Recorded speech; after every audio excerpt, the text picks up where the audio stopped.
In anticipation of Thanksgiving, let's talk turkey.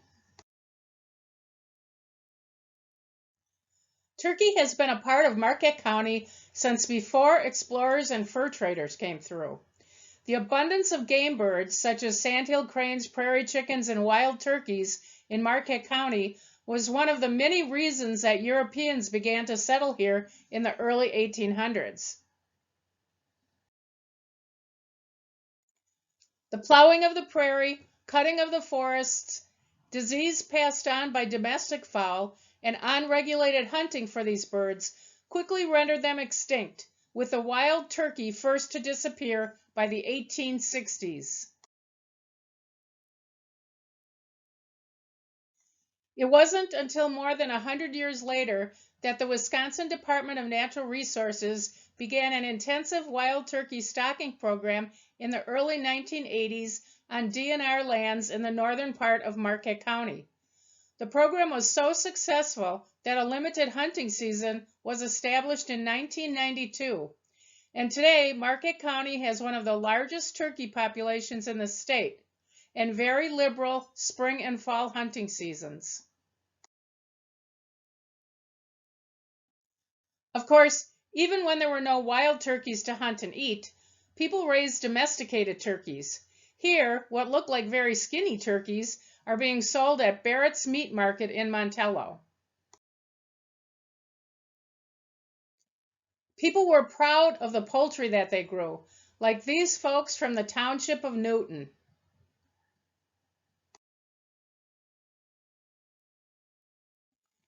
Poultry, including turkeys and chickens, were usually raised by the women of the house.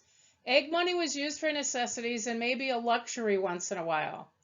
The University of Wisconsin began a Department of Poultry Science in 1914, and people in Marquette County participated in early educational projects. During the Key Ingredients exhibit in 2011, the Marquette County Historical Society held a panel discussion with longtime farmers in the county. Don Buchholz said that eggs and chickens paid for his wife's grocery money, and the pigs that he said his wife complained about as they ate her tulips, preferring the red ones, were the mortgage lifters. Then there were the serious turkey farmers, like Louise Kempley. Louise began raising turkeys as a hobby and slept with the new poults in the brooder house when they'd arrive by train in spring, making sure the fire would not go out in the stove.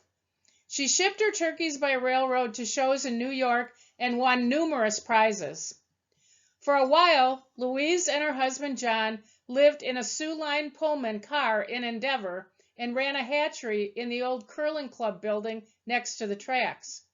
A fire ended this business and they returned to the farm, where they raised turkeys on 1,000 acres, camping in a trailer and moving it with the birds from one 40-acre parcel to the next. Nephew Bill Kempley said that John would build charcoal fires where, when extinguished, the turkeys loved to scratch. 10 acres could provide bugs and grass for the birds for a week.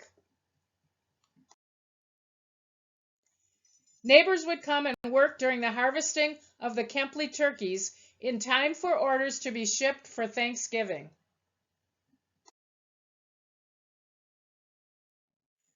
Louise was a strong Marquette County farming woman.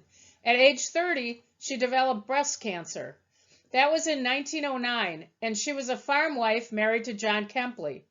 A Milwaukee doctor came to their Montello farm and operated on her on the kitchen table, removing both breasts.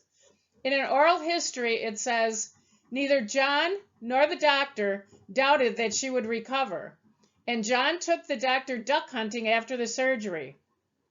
Louise never stopped working, nephew Bill Kempley said. Up to her death, she would garden and follow the corn picker to pick up any stray ears. She died in 1970 at 93. Turkeys were also a part of Breakbush Brothers' business for many years. Here's a line getting them ready for Thanksgiving dinners. Dairyland Poultry in Endeavor also raised turkeys.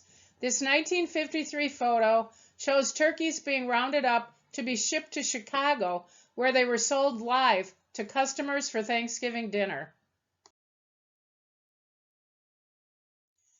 The wild turkey has become a staple again on dinner tables in Marquette County, and turkey hunting season is a popular time. Turkey hunting also has spawned businesses like taxidermy. Tony Berg of Endeavor is an award-winning taxidermist. Tucked up on Academy Hill in the little river town once called Merritt's Landing, Berg's successful career centers around his passion for hunting. He uses real freeze-dried turkey heads on his mounts and paints them to bring them back to their lifelike colors. So whether it's turkey costumes at festivals around the county or kids raising turkeys for the county fair, Marquette County knows how to talk turkey. And people have even been able to get all the trimmings for their dinner here in Marquette County for generations.